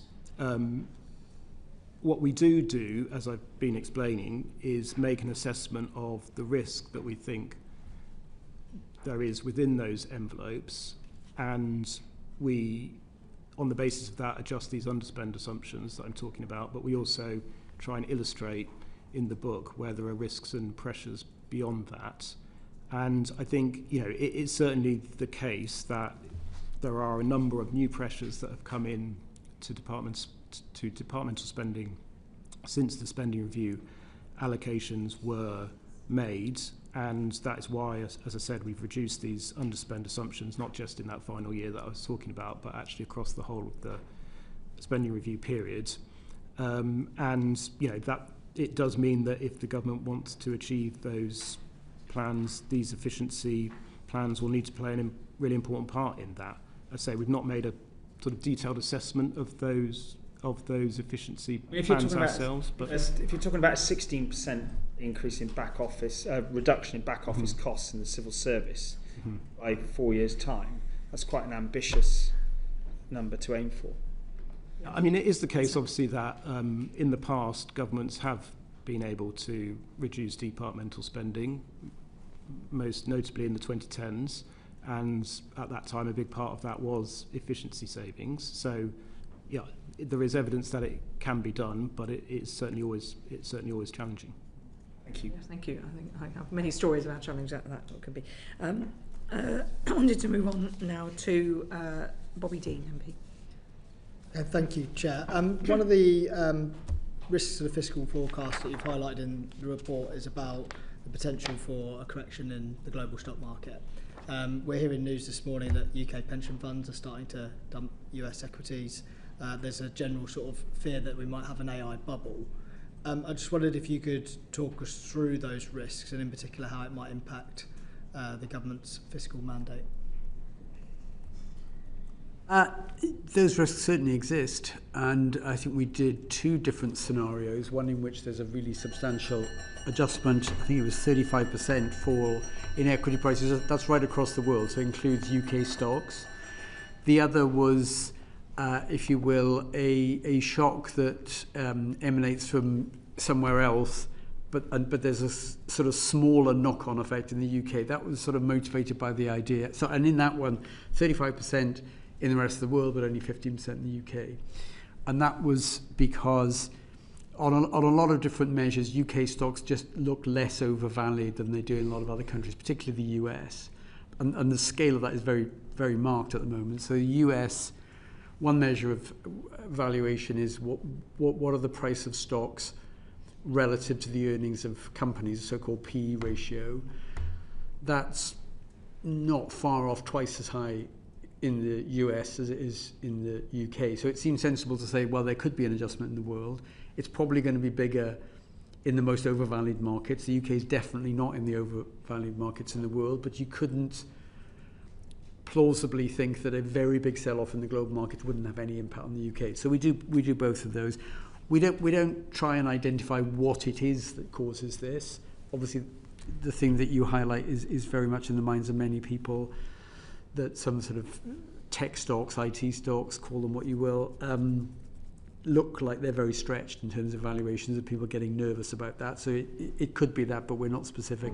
And we just then try and trace through what it does to both the economy, but also through direct links to government revenue and impacts, for example, on the valuation of the stocks held by local authority pension schemes, which then has an impact on one of the fiscal measures, which is public sector net financial liability. So a big fall in value of stocks, given that they are big holders, those local authority pension funds, big holders of stocks, that's going to flow straight through to that measure, public sector net financial liabilities. And the impacts are big. I mean, just on the current balance, I think it's a deterioration by about 16 billion or so. I mean, that's as much as our estimated impact from the productivity downgrade on the current balance if you got 35% off equities all over the world.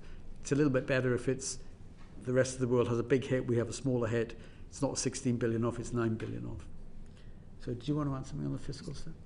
Thank you, Mr. Dean. Thank you.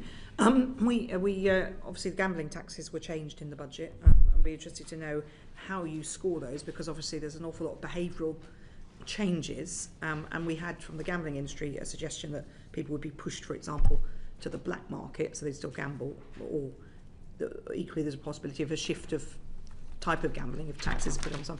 So how do you go about scoring that, and what were the any particular messages you've got? Yes, thank you. So this was quite a complicated measure to cost, and there are a number of assumptions in there on behaviours.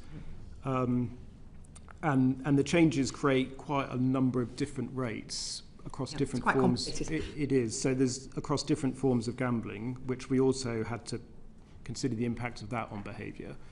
I mean, essentially the main behaviours that we assumed, and this was based on studies that HMRC has done in the past, but also updated looking at international examples of where gambling tax has changed recently, of which there are quite a few examples, is, I mean, I guess the big one is that operators will pass on a lot of the cost of the tax increase to their customers, and that would lead to a reduction in demand, which reduces the yield from the measure by a reasonable amount.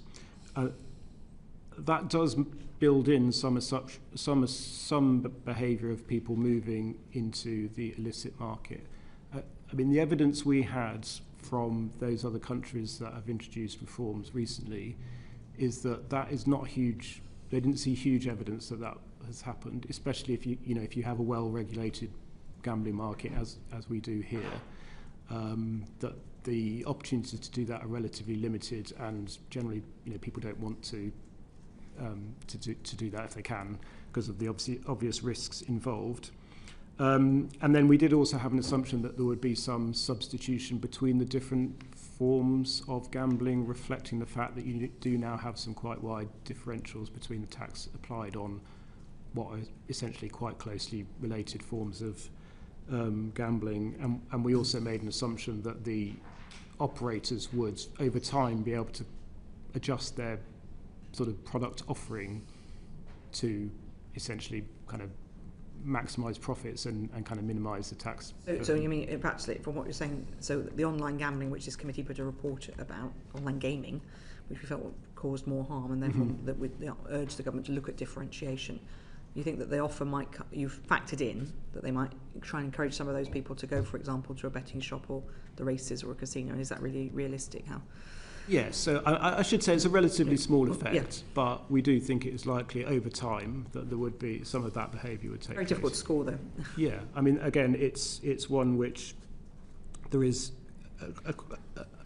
a big amount of uncertainty basically about that behavioural response, but I do think it is one where HMRC have actually done some really, really detailed work, both using their own analysis from the past, but also, as I say, taking account of international evidence. Well, we'll maybe raise it with them when they're in front of us in January. Thank you very much indeed, Mr. Josephs. Luke Murphy, MP. There were new taxes to electric vehicles applied in the budget. I wonder if you could just set out what the scope of these taxes are to, or tax more specifically, to plug the fiscal gap created by reduction in fuel duty revenue. Yeah, so we've got some analysis of that in the report. We have for a long time flagged in our long-term risks report the big risk to government revenues from the loss of fuel duty over time as the government shifts to meet its climate change objectives through the electrification. And so we do some analysis of the offset that the new EV charge will create. And what we show is that essentially it offsets around a quarter of the lost revenue from fuel duty over the long term. And that the reason it's not 100% is because the EV charge that the government has set is roughly half the charge on the average driver through fuel duty. And also at the current time, it only applies to cars and not to vans and lorries, which vans and lorries account for, I think, well, it's close to half of all fuel duty receipts. So those two factors, lower rate and only applying to cars, is why it only replaces around a quarter of the revenue from fuel duty. Would your expectation be that the charge will have to increase in future in order to fill that gap and potentially be extended to vans and lorries? Well, I mean, that's obviously a decision for future governments, not for us, but yeah. You predict a kind of reduction in EV car sales of around just over 400, well, nearly 450,000 as a result of the measure, which is offset, I think, by other government policies to kind of increase sales. I just wonder whether that reduction in sales could be bigger than envisaged. How confident are you around the modelling of the impact of the policy change? Well, again, it's quite an uncertain behavioural response, and there are quite a lot of moving parts there. There's the actual new charge on electric vehicles and the impact that has on purchasing decisions on electric vehicles. There are also, as you say, offsetting policies that the government's introduced to try and incentivise purchases, so through grants and through some other changes to taxation that will reduce costs. And then there is also the interaction with the electric vehicle mandate, which, as you know, mandates manufacturers have to sell a rising proportion of their vehicles as electric vehicles. And so essentially the interaction of all of those moving parts leads us to this judgment that overall, on a net basis, sales of EVs will be about 100,000 lower than they otherwise would. But I definitely would say it's, that is very dependent on assumptions you make, both on the manufacturer's responses and also customers' responses. There's significant risks around the figure. So there's definitely risk around that. On fuel duty, the budget states that from April 2027 the government will uprate fuel duty by RPI. But as we know, fuel duty rates have been frozen for 15 years. How much headroom would the government lose if it did not go ahead with that fuel duty uprating by RPI? Yeah, so I think this is now the 16th consecutive time that those rates have not changed. The cumulative cost of that since 2010 we estimate is about 120 billion. 120 billion cumulative cost since 2010.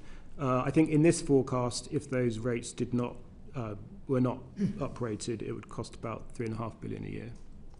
And say fuel duty weren't uprated, does that have a potential impact on demand of EVs, and do you model that? It would do. I mean, essentially it sort of lowers the cost of petrol and diesel vehicles relative to EVs. Again, the modelling that I was describing earlier on electric vehicles, we have to base on current government policy, so it will have been based on the assumption that those RPI increases happen. So that number on EV forecast could change in the negative if government weren't to freeze RPI. Well, weren't to freeze fuel duty, sorry. Yes, but there is, as I say, there's also the interaction with the mandate. So manufacturers still have to sell a certain proportion of their vehicles as electric vehicles. So again, there would be a response Lots of moving to parts. that from manufacturers. Yeah. Thank you. Thank you very much, Mr. Murphy. Yuan Yang, MP. Yes, there are several increases on the effective rate of tax from income flowing from wealth in the last budget, and in particular on the effective rate of tax on dividends. And I see that in your behavioural effect, you find that over the 5-year forecast period, there's the effect of people changing their behaviour in response to that tax increase goes down to 0. Was that a surprising find, and would you have found a 0 impact on behaviour if that increase had been larger than 2 percentage points? Mr. Joseph. Specifically on the increase to dividends? On dividends, yeah. Yeah, I mean, I think that reflects the fact that it was a relatively small increase. It applies just to basic and higher rate taxpayers and not to additional rate taxpayers. And I think it is the case that actually quite a lot of the dividend taxes will be paid by additional rate taxpayers. So, yeah, essentially that's why there was not a huge one. Thank you very much indeed. Harry Baldwin. Thank you very much, Chair, and I'm going to try and elicit some yes-no answers out of you, because you've obviously covered a lot of ground so far, and I think there are a few last topics where I'd just like to get a yes-no from you. First of all, the Chancellor has told us repeatedly about the importance of growth. In aggregate, did the measures announced in this week's budget improve growth in the UK? That's a yes-no answer, please. No, but can I just say why? Yes. No, in the sense that we didn't judge that the positive effects outweigh the negative effects. I think it's in some ways not surprising that the answer is no, because if you're going to take the tax take out of GDP higher again, which happens to the highest level certainly since the Second World War, possibly for a much longer period, it's very difficult to raise taxes without affecting incentives to save, to work, to invest, to become an entrepreneur, to stay in the UK. It's very difficult to do that without having some negative effects. We judged that those negative effects, at least over a 5-year horizon, were not large enough to actually give a negative impact of the budget, but neither did any positive effects more than outweigh them. In short, higher taxes mean lower growth, is what I heard. Very difficult to increase the tax take without having effects on incentives. Yeah. Okay, another quick one for trying for a yes/no. In aggregate, did the measures in this week's budget improve productivity in the UK, Mr. Josephs? Well, again, yes, no. Well, I think it's difficult. I think we need to get a little bit maybe more reflective. Again, I think the answer is the same answer that David just gave, which is no, but there is a reason why, which is that we have introduced this new significance threshold. So we only incorporate the impact of policies on productivity if they go above or below our 0.1 threshold. And in this budget, there weren't any policies in Lots either of direction. The smorgasbord meant that it's not a score. So it didn't increase growth, it didn't change productivity of the UK economy. Specifically on NHS productivity, because it's such a big line item in the budget, the spending on the NHS. In previous reports, you've told us that NHS productivity has not yet returned to pre-pandemic levels. Is that still the case? Can I have a yes/no on that? I mean, I'm afraid I don't have an answer to that, because that is not a number we've included in the book this time. I know there have been some recent data releases on that, but sorry, I can't give you an answer. I need to chip in that my local hospital, Homerton, has increased productivity by 11.3% year on year. So there are bits of the NHS that are doing very well. Very good. If I may, just I've got a couple more. On the Employment Rights Bill, is it my understanding you have not yet incorporated any impact of the Employment Rights Bill in your forecast? Yes. Okay.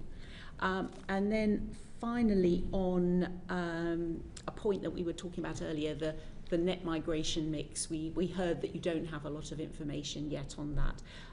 You also told us in your report last year at the budget that the measures that the Chancellor put in place then around the non-domicile regime were highly uncertain. And I think in this year's report you've said that you've no reason to change that. There's been a lot of anecdote obviously out there about rich people fleeing the country, but is there any sort of fact-based information that would change any of your information? So, as you say, we've not changed that assumption because we don't feel there's any hard evidence out there that would lead us to change that assumption. I mean, that assumption is that there is pretty significant outward migration as a result of that policy.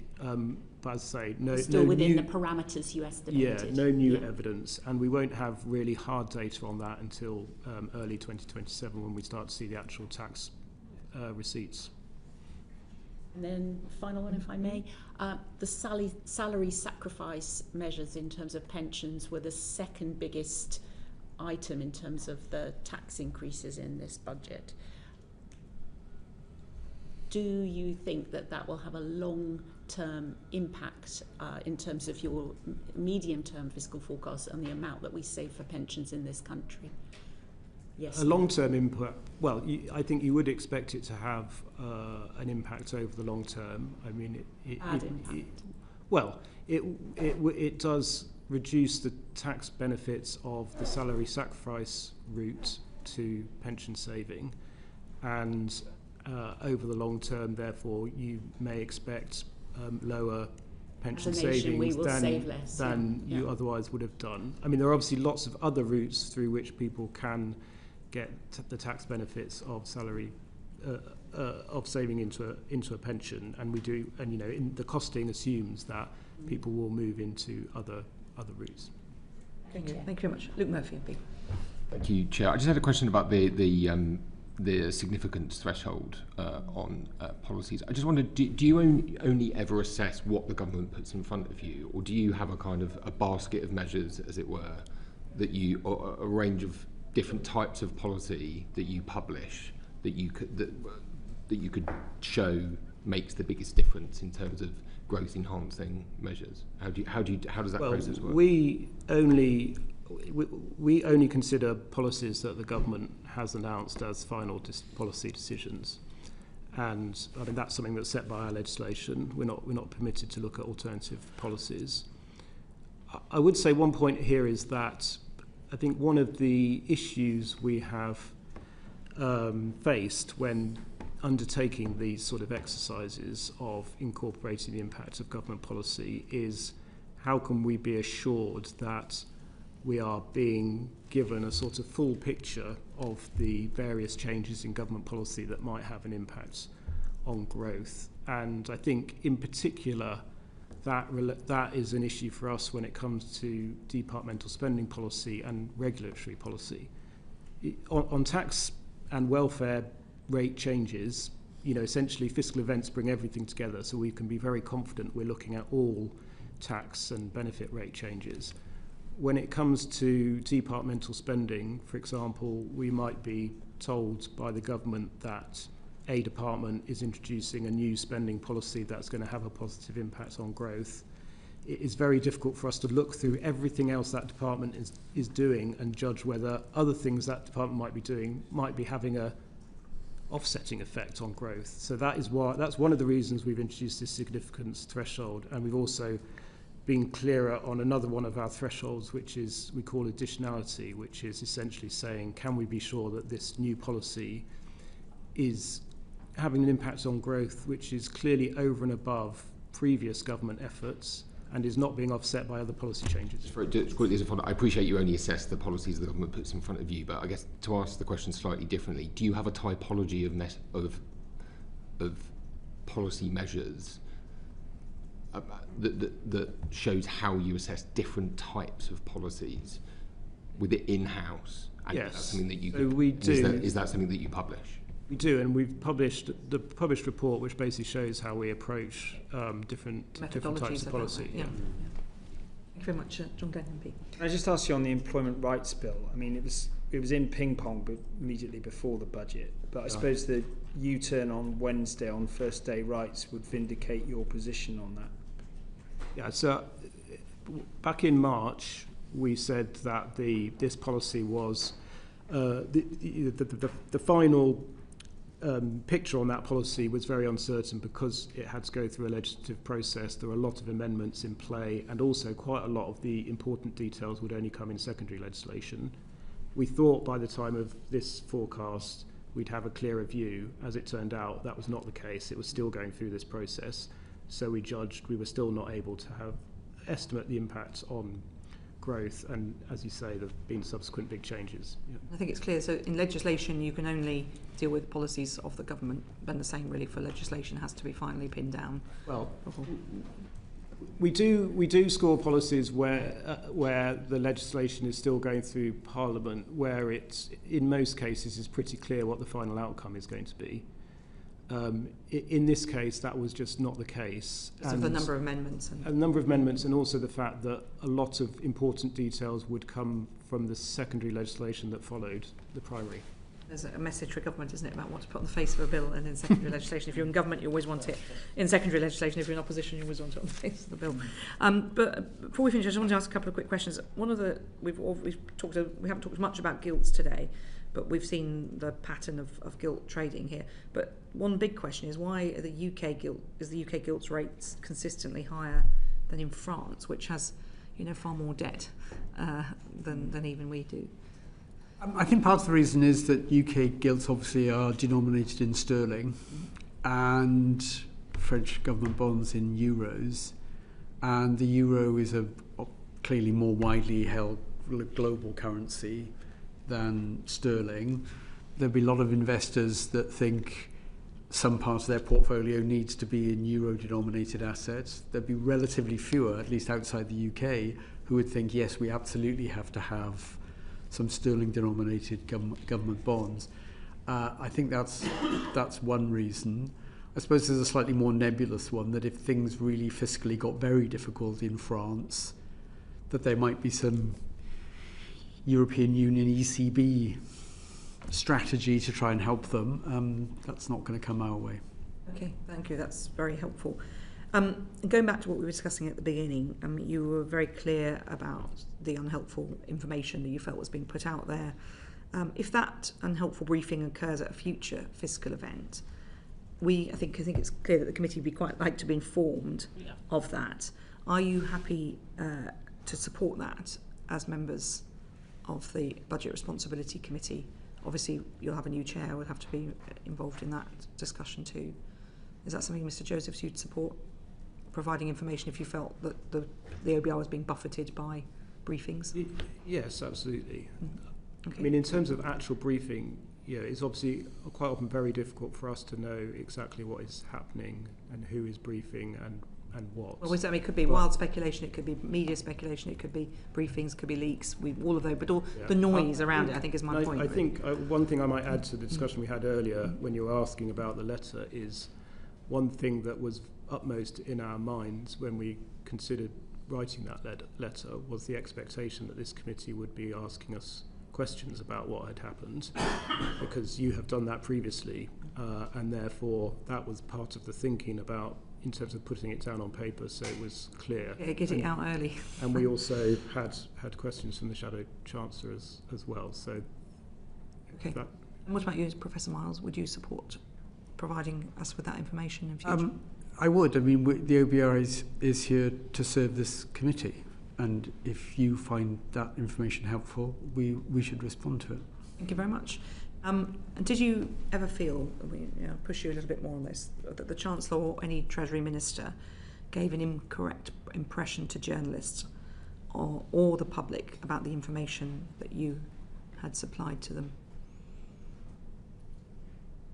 I think there were misunderstandings in the media, but that's not something I would pin down. You can't be sure where it came from. Right, exactly. Okay. Exactly. And Mr. Joseph? Yeah, I think the same. It's very difficult for us, and we are not here to comment on government communication or on what then led to media speculation. The purpose of the letter, as we've discussed, was to sort of set out the facts in terms of the evolution of our forecast.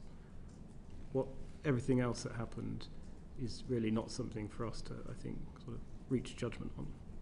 Well, thank you very much, and can I thank our witnesses very much indeed. That's Tom Josephs and Professor David Miles of the Budget Responsibility Committee at the Office for Budget Responsibility. This is the first of 4 sessions around the budget. So tomorrow we have a group of economists. Next Tuesday we have the Bank of England, and on Wednesday we have the Chancellor of the Exchequer. The transcript of this session will be available on the website uncorrected in the next couple of days. And once again, I thank our witnesses. Order, order.